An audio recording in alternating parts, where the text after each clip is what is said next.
जो वेद तर्क चतुरागमयोग शास्त्रा षड्दर्शनाद विवसितान कळे परात्मा तो केवी मतिर्वाल्प विवेक अंशी वर्णेन सर्व विषयात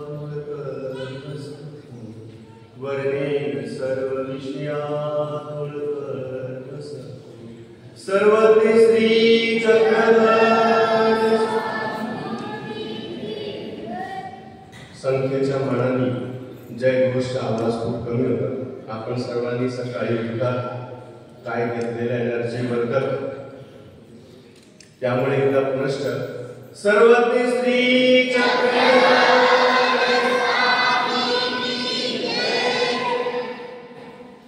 अनुसरण विधीच्या निमित्ताने संपन्न होत असलेली आजची ही ज्ञानसभा, या सभेचे सभाध्यक्ष परमपूजनीय परमादरणीय परमश्रद्धेय प्रातस्मरणीय महाराष्ट्राधिकरण सर्व उपमेय अलंकृत आम्हा तुम्हा सर्वांचे हृदयस्थ श्री गुरुवर्य मामाजी आणि या अनुसरण विधीच्या कार्यक्रमाच्या निमित्ताने आवर्जून त्यांची उपस्थिती लाभलेली आहे.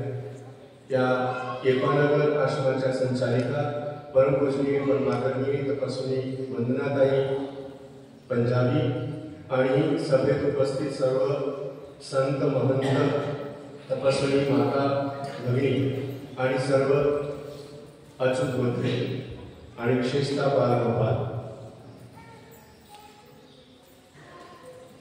आताच पूर्ववक्त्यांनी सांगितलं की परमेश्वराच्या प्राप्तीसाठी त्याग हा अत्यावश्यक आहे आणि फक्त परमेश्वराच्या प्राप्तीकरताच नव्हे तर कुठल्याही संसारिक भौतिक सुखासाठी सुद्धा परमेश्वराचे त्या सुखासाठी सुद्धा त्यागाची आवश्यकता आहे. त्यागाशिवाय कुठलेही भौतिक सुख सुद्धा मिळत नाही. मग एवढं मोठं परमेश्वर तो कसे मिळणार? म्हणून त्याग हा जीवनात महत्वाचा एक मुद्दा आहे. एकदा संसारात असताना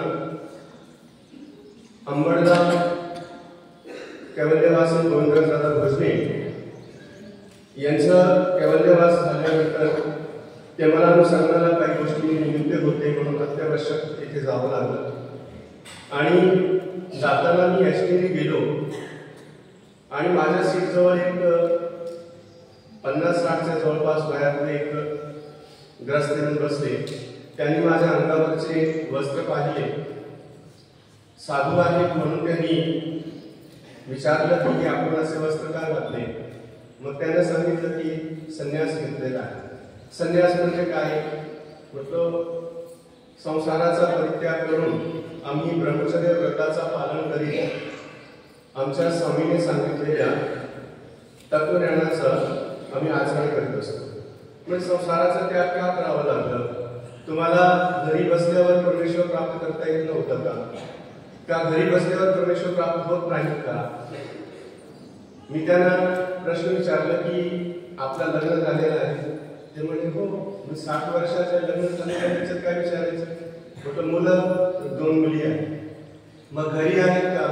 60 वर्षाच्या माणसाच्या मुली घरी कशा असू शकतात? म्हटलं मग ते म्हणे लग्न केलं दोन्हीचं. लग्न का केला? ते म्हणे त्यांना पती हवं होतं, पती सुख हवं होतं म्हणून लग्न केलं. म्हटलं ते घरी राहतात. पण बाबा तुम्ही काही घरात राहता की नाही? लग्नानंतर काही मुली घरी राहत असतात का? म्हटलं घराचा त्याग का केलं? घरी का राहिले नाही? ते म्हणे त्यांना पतीच्या घरी पती सुख पाहिजे आणि भौतिक सुख पाहिजे तर घराचा त्याग करावा लागते. म्हणजे पती करता एक संसारिक नश्वर पती करता जर तुम्हाला तुमचा घर त्याग करावा लागते तर तो जगतपती परमेश्वर प्राप्त करण्याकरता तुम्ही म्हणता घरापासून कसं प्राप्त होईल? म्हणून त्याग हे अत्यावश्यक आहे. त्यागाशिवाय भौतिक सुख मिळत नाही तर मग परमेश्वराची प्राप्ती कसे होऊ शकते?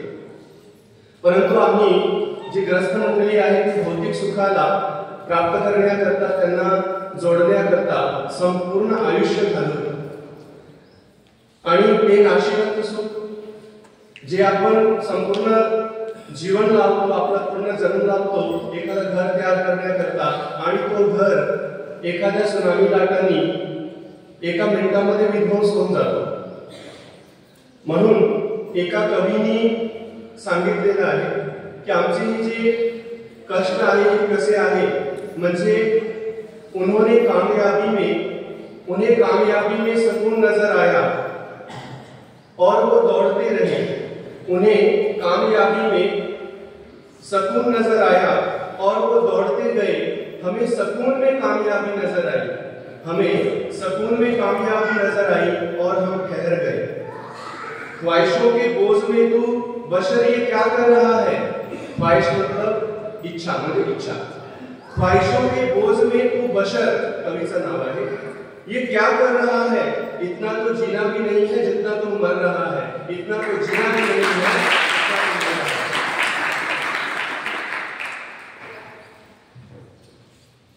जीवनातल्या थोड्याशा सुखाच्या क्षणाकरता आपण त्या संपूर्ण जन्म त्याच्यामध्ये घालवितो आणि त्या सुखाला, त्या भौतिक सुखाला आज तिलांजली देऊन आजचे जे दीक्षार्थी आहेत किंवा आपण त्यांना आता नवदीक्षित म्हणू, त्यांनी या भौतिक सुखाला त्याग करून, तिलांजली देऊन, सर्व संगपरी त्याग करून आज ते प्रवेशाला अनन्य भावे अनुसरलेले आहेत.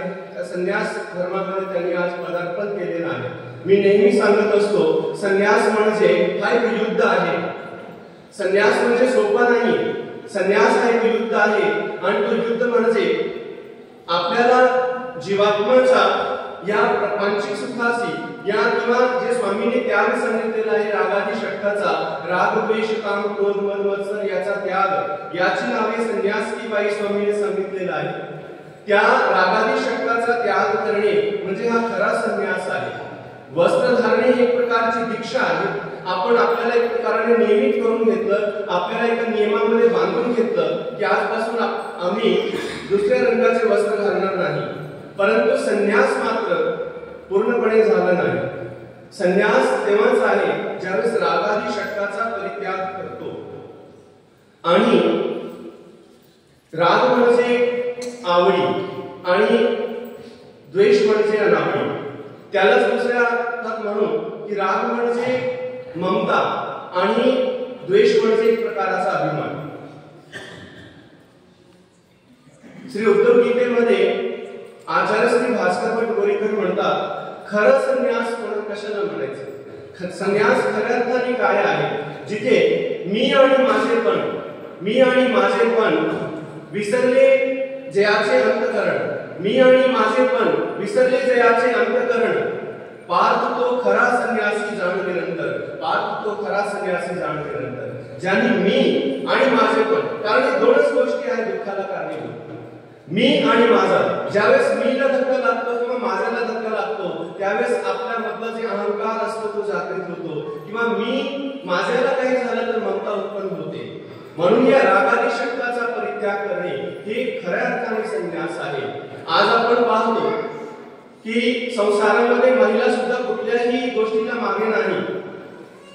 नुकतंच भारतीय महिला क्रिकेट टीमनी वर्ल्ड कप जिंकून आणलेला आहे. त्यांनीही त्याग केलेला आहे. त्यांनी जसं आता पूर्ववक्त्याने सांगितलं की कुठल्याही गोष्टीला प्राप्त करण्याकरता त्याग हे अत्यावश्यक आहे. आणि खरं त्याग त्यावेळेस करत असतो ज्यावेळेस आपल्याला सद्गुरूंचं सन्निधान प्राप्त झालं, ज्यावेळेस आपल्याला त्यांचं मार्गदर्शन प्राप्त झालं. म्हणून जीवनामध्ये गुरूंची फार आवश्यकता आहे आणि गुरु करताना आपल्याला फार लक्षपूर्वक गुरु केलं पाहिजे. एका कवीने सांगितलेलं आहे, पाणी पिये छान के और गुरु करे पहचान के.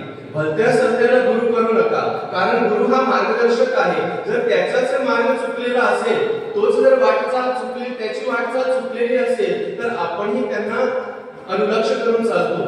म्हणून स्मृतीस्थळातील आपण काही पानं पलटले तर आपल्याला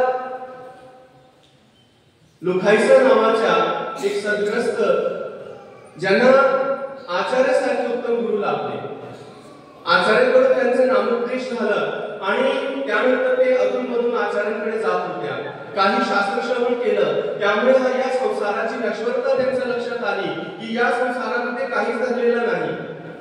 म्हणून त्यांनी संसारिक सुखाचा क्रमाक्रमाने परित्याग केलं, चांगलं खायचं सोडून दिलं. जे अलंकार परमेश्वराकरता कमलाईसा देऊ शकल्या नाही त्या अलंकाराचा परित्याग केलं आणि शेवटी त्यांनी आपल्या पती सुखाचाही परित्याग केला.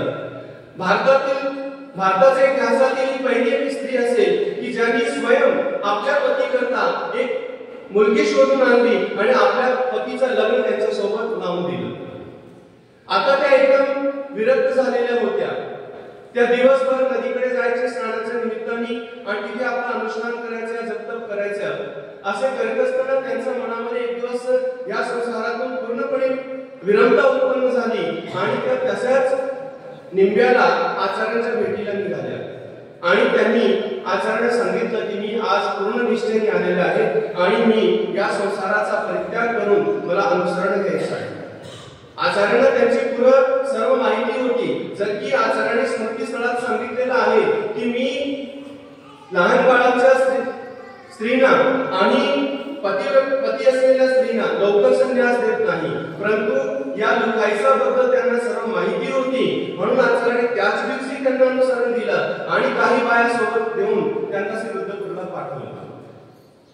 लुकाईसा घरी आले नाही म्हणून घरामध्ये सर्व खळबळ माचली आणि मग त्यांनी त्यांचा शोध घेण्याकरता त्यांचे पती इत्यादी मंडळी त्या निंब्याला आल्या.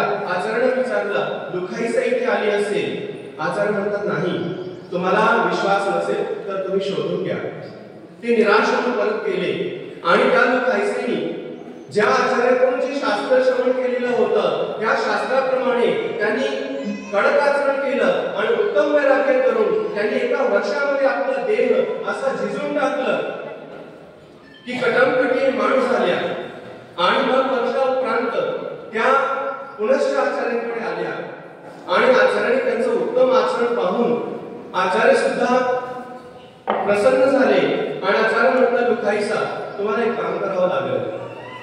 तुम्हाला आपली दावत लावण्याकरता तुमच्या स्वदेश संबंधामध्ये जावं लागेल, तुम्हाला तुमच्या गावी जावं लागेल. कारण की तुमच्या गावामध्ये लोकांना वेगळंच लोकांची धारणा वेगळी झालेली आहे की लुकाईसा कुठेतरी गेली की कोणासोबत गेली. म्हणून त्यांची ही जी धारणा आहे ती जे भक्त आहे ते भक्त थांबवण्याकरता तुम्हाला तिथे जावं लागतं. लुकाईसाने गुरु आज्ञा पालन केली आणि आपल्या बाबुळगावाला आल्या आणि बाबुळगावाला आल्यानंतर त्यांनी त्या गावामध्ये भिक्षा केली. सोपी गोष्ट नाहीये. ज्या गावामध्ये आपण राहतो तिथे कोणाच्या घरात जाऊन तिथे पात्र घेऊन भिक्षा मागणे सामान्य गोष्ट नाही. इथे सर्व गोष्टीचा परित्याग लागतो. तिथे त्यांनी आपल्या अहंकाराचा आपल्या अभिमानाचा त्याग केला आणि त्या गावात भिक्षा मागताना त्याप्रमाणे आपल्या पतीच्या घरी आल्या आणि कर्मधर्म संयोगाने त्यांचे ते पती बाहेर बसलेले होते आणि त्यांनी भिक्षाशब्दोच्चार केला आणि कोणीतरी साध्वी आल्या म्हणून ते स्वयं उठले आणि त्यांनी भिक्षा दिली, पण ते लुकाईसाला ओळखू शकले नाही. लुकाईसाने पुन्हा म्हटलं ओळखले.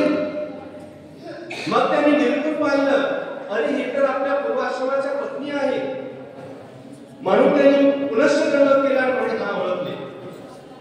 घराच्या आत बोलवलं, बसायला घातले, पाय धुतले, पायवणी घेतली. नव्हे तर त्यांनी आपल्या डोक्यातील जी पगडी होती, जी पाग होती, जो फेटा होता तो काढून त्या लुकाईसाच्या पायावर ठेवला. हा इतिहासात एक प्रथम घटना असेल की मांडवा पंथाच्या साधवीने एखाद्या पुरुषाला जे की आपल्या इज्जतीत म्हणजे ज्याला आपल्याला सर्वस्व समजला जातो आणि ती पाग त्यांनी आपल्या डोक्यातून काढून कोणा बाईच्या पायावर ठेवले हे त्या साधवीने करून दाखवले. हे आमच्या पंथातली हे आमच्या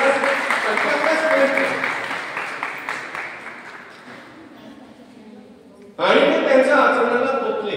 जे मनामध्ये असा विचार होता की कुठे गेली असेल, पण आज त्यांच्या मनातून ते सर्व संशय निवारण झाले की नाही, आम्ही जे काही चुकीची धारणा ठेवलेली होती की कुठे गेली असेल तसं नाही. यांनी उत्तम आचार केलेला आहे. म्हणून आजच्या ज्या दोन्ही दीक्षित आहेत दीक्षाताई आणि श्यामलताई यांचं अनुसरण सिद्ध्यर्थ जावं याकरता मी साधन करण्याच्या श्रीचरणी प्रार्थना करतो, विनंती करतो की यांनी जे आज हे मोक्ष मार्गाच्या वाटचालीकरता जे प्रथम पाऊल उचललेले आहे त्यांचं अनुसरण सुखरूप जावं.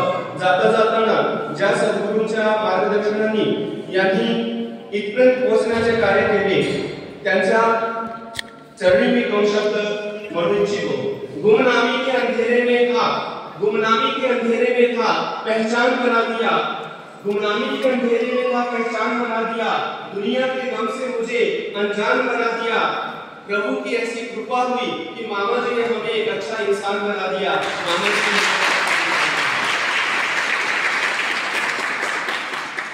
एवढे बोलून मी माझं वक्तव्य देखील थांबतो. सर्वज्ञ श्री चक्रवर्ती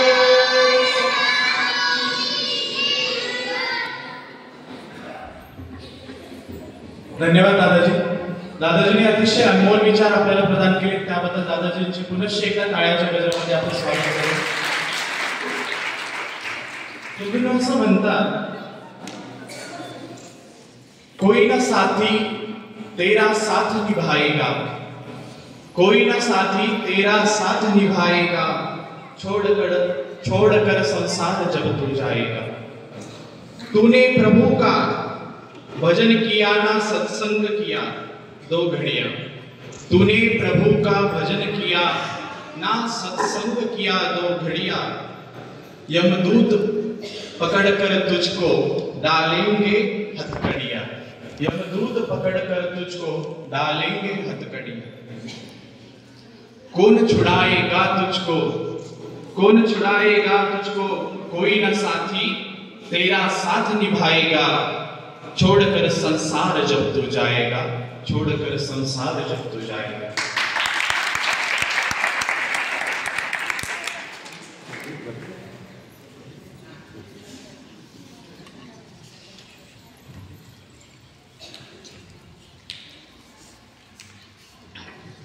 बंधूंनो, आपण जेव्हा या संसारामध्ये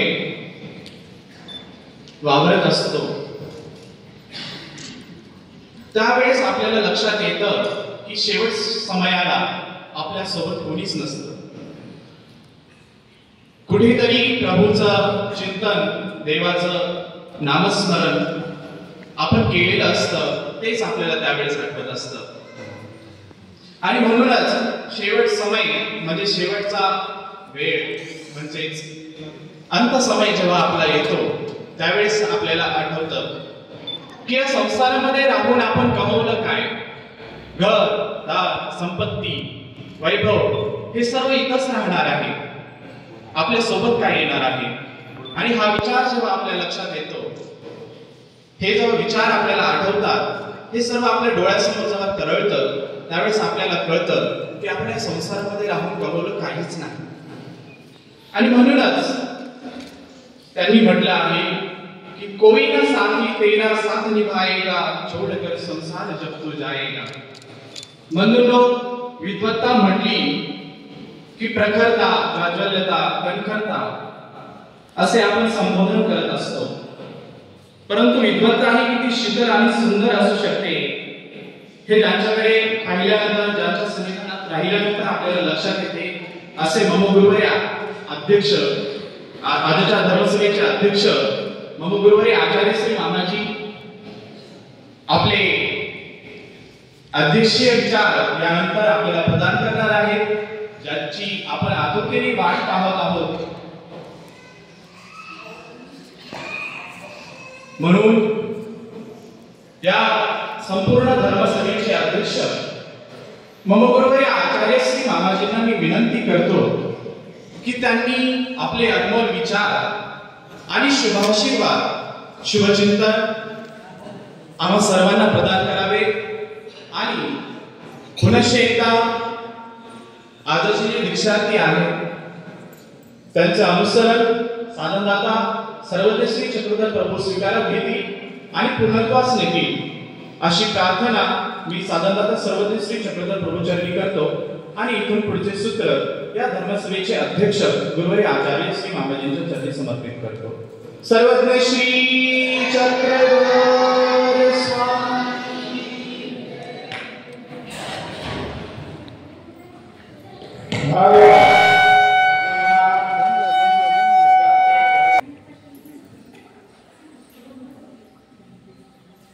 उपस्थित सर्व संत महंत,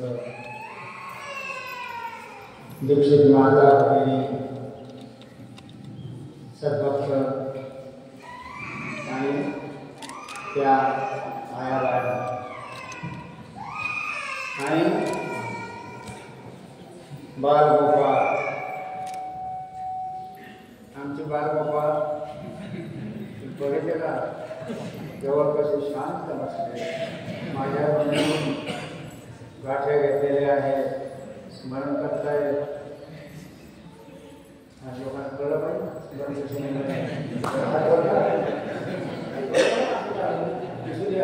स्मरण करतोय अखंड. काय स्मरण करतात हे एवढ्या सगळ्या गडबडीमध्ये निवांत करतात. आणि आमचे दुसरे विशिष्य हे विद्यार्थ्यांनी बोलण्याकडे नको बघतात. तर या सर्वांचे पहिले आभार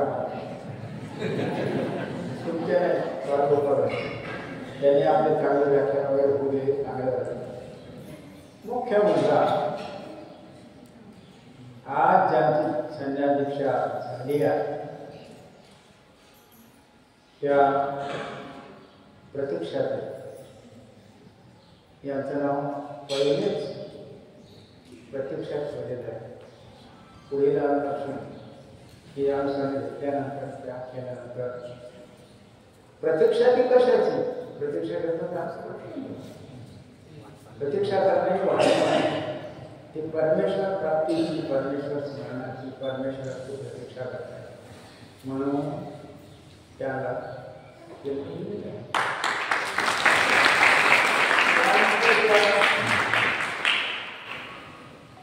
श्यामाताई तुम्ही बघितलंच असेल की येताना संन्यास दीक्षा घेताना त्यांचे कपडे स्वच्छ पांढरे, त्यांचे कपडे कारण तो त्याच्यातून आले, कशातून आले, संसारातून घेण्याचे संसारातून आले. हे कसे आलेले त्याचा हेच नाही स्वच्छ. पण गोष्ट अशी झाली त्या श्यामाबाईचं नाव ठेवलं शुक्लाबाई.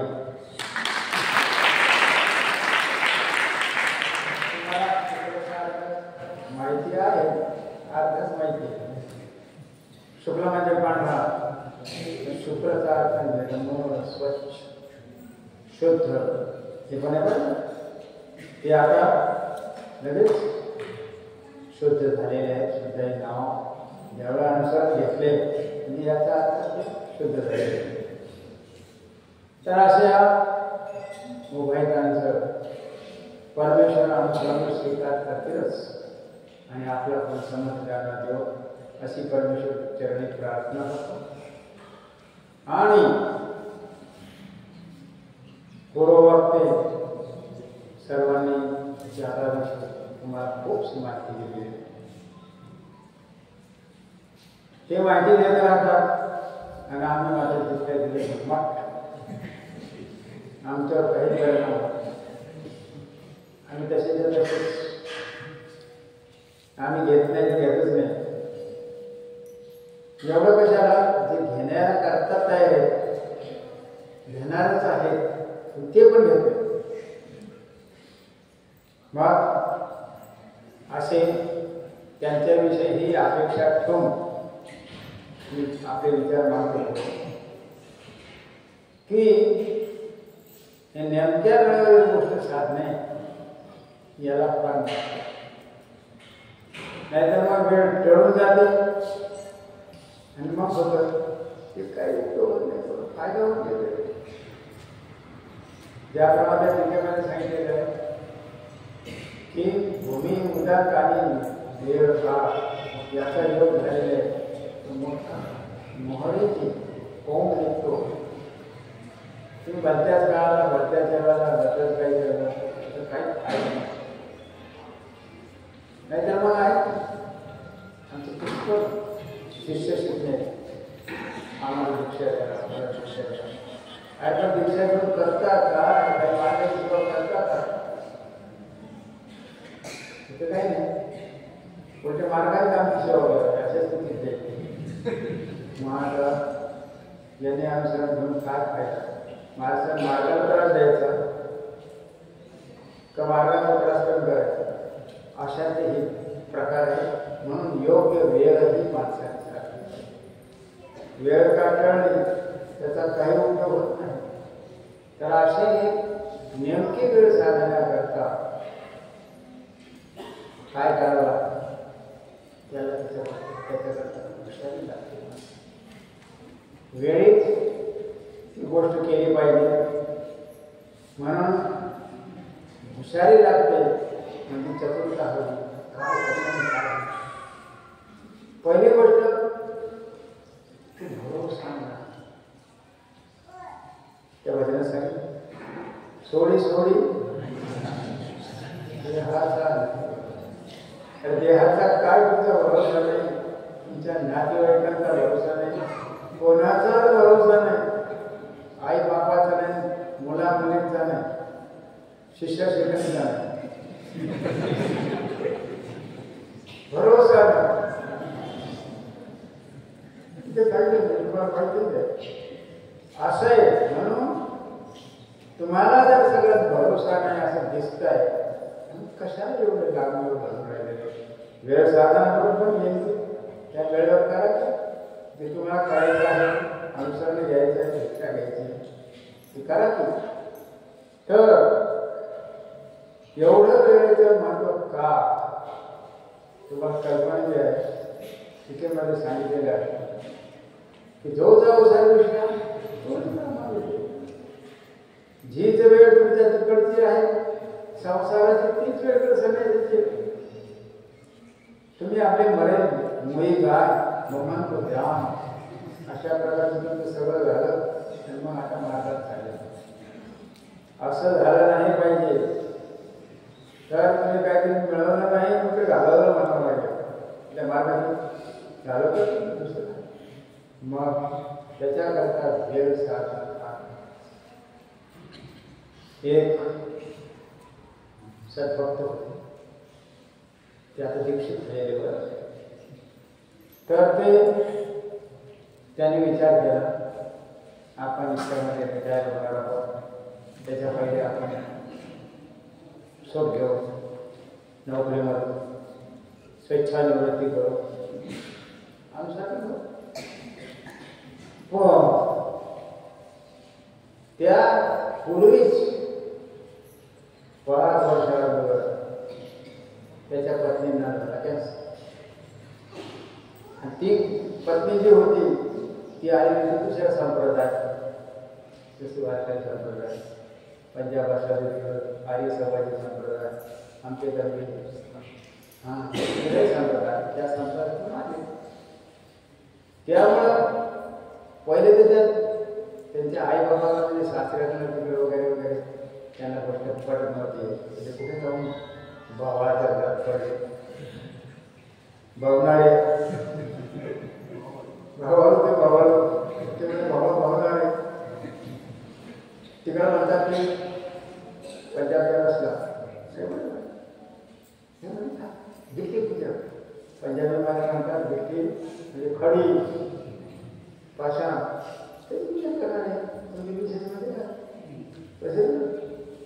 तर असं ते त्यामुळं त्यांना त्या गोष्टीचं काही बरं वाटत नाही मग आता ते आजारी झाले कॅन्सरचा आजार उपचार भरपूर केला करू करू करू करू अशी स्थिती झाली त्या बिचारी छप्पनी करून गेली मग आता ती वाचली तर काही नाही बातमी पण खर्च सगळा गेला पैसा सगळा गेला ती सर मग आता संन्यास घ्यावा आता संन्यास घ्यावा तर ते सून घरी आले आता संन्यास घ्यायला गेलं तर काय म्हणते लोक हसतील नाही का सुनेला तिला सोडून ते आता त्यांचं काय प्रॉब्लेम जातात आपण चालेल नाही म्हणून तो थांबला विचारा परिणाम असा झाला ते मुलाचाही मृत्यू झाला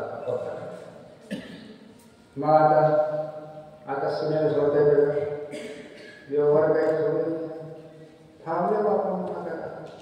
अशा पद्धतीमध्ये त्यांची इतकी उकाकून झाली की अखेर 16 वर्ष सोडून त्यांच्या विल्हेवर त्यांच्या पद्धतीने करून घेऊन रस्ता दाखवून आणि याने संन्यास घेतला. पण आता तशीच ते सांगितल्याप्रमाणे वेळ हुकलेली आणि वेळ हुकलेली मग आता मार्गदर्शन दिले. अशा प्रकारे मग त्यांनी संन्यास घेतला. तर सांगायचं तात्पर्य सोडी देहाचा म्हणून जास्त वेळ न घेता थोडक्यात आपला प्रश्न आवडून आणि आपल्यानुसार आपण बसायला त्याच्याकरता बसायला म्हणण्याकरता 8 वर्षात मांडी घाला, हात जोडा आणि स्वस्थ चित्ताने त्याच्यामध्ये तल्लीन होऊन